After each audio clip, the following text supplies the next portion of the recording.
69,000 शिक्षक भर्ती को लेकर के इलाहाबाद डबल बेंच का जो फैसला सुनाया गया था, उसी के क्रम में रविवार को माननीय योगी आदित्यनाथ जी की अध्यक्षता में उनकी अगुवाई में बैठक हुई। और यहाँ पर आपको ये खबर ज़रूर मिली होगी कि जब हम हाई कोर्ट के उस निर्णय को लेकर के बात करें, जिसमें कहा गया कि जो आरक्षित वर्ग जिनको जितना आरक्षण मिलना चाहिए था नहीं मिला है, उन्हें वह उतना आरक्षण दिया जाए।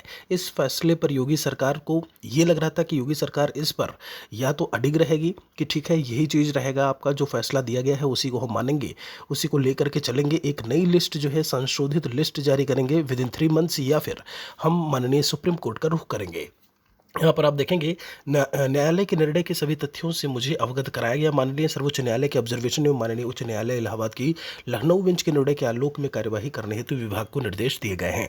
मतलब जो उत्तर प्रदेश सरकार है वह सुप्रीम कोर्ट नहीं गई है और यहाँ पर संशोधित लिस्ट जो है वह जारी करने की बात की गई है। अब ऐसे में जब आरक्षित वर्ग की जो सीट थी उसमें जब आरक्षितों को सीट नहीं मिली तो ऐसे में मिली सामान्य वर्ग को। अब ऐसे में सामान्य वर्ग से चयनित जो भी अभ्यर्थी हैं, कहीं ना कहीं उनमें भय डर का माहौल बना हुआ है कि अब वह लिस्ट से बाहर हो सकते हैं। और संशोधित लिस्ट 3 महीने में जारी करने की बात की गई है। वो बात अलग है कि बच्चे जो स्टूडेंट्स हैं वो सामान्य वर्ग के अभ्यर्थी वो ऐसे में सुप्रीम कोर्ट जा सकते हैं, लेकिन वो बाद की बात है। फिलहाल के लिए जब हम उत्तर प्रदेश सरकार की बात करें तो वो जो है अभी जो हाई कोर्ट का जो आदेश रहा है उसी के साथ में है। ये बात हो गई। उसके बाद एक खबर में हम बात करेंगे। अभी आपने देखा होगा कि सरप्लस जो है वो टीचर्स कहीं ना कहीं दिखाए गए 30,000 31,000 सरप्लस टीचर्स बताए जा रहे हैं। और कहीं ना कहीं ये कहा जा रहा है कि आपने या तो नामांकन का डेटा गलत दिया, आपके जो आपने दिखाया कि इतने सारे नामांकन हुए, या फिर अभी आप टीचर्स का डेटा जो है वो गलत आप शो करा रहे हो। तो समय समय पर सरकार का काम ये भी रहा है कि कभी वैकेंसीज़ को बताना कि जो रिक्तियां हैं वह आपको मिलेंगी, कभी 80,000, कभी 51,000, कभी आपने देखा 45,000, जो कि न्यूज़पेपर्स में भी देखने को मिला। और फिर ये कहा जाता है कि जो शिक्षक हैं वो सरप्लस भी हैं। फिलहाल के लिए इसमें जो है जो ऑलरेडी कार्यरत हैं बेसिक शिक्षा विभाग में, उसमें जो स्थानांतरण की प्रक्रिया हो रही है न ग्रामीण से नगर की तरफ, और उनमें कहीं ना कहीं इन चीज़ों को लेकर के हाई कोर्ट जाने की बात जो है वह की गई है। खबर को आप यहाँ पर पूरा इस पेपर में आप पढ़ सकते हैं। मैंने यहाँ पर पूरा पेपर जो है वो दिखा दिया है।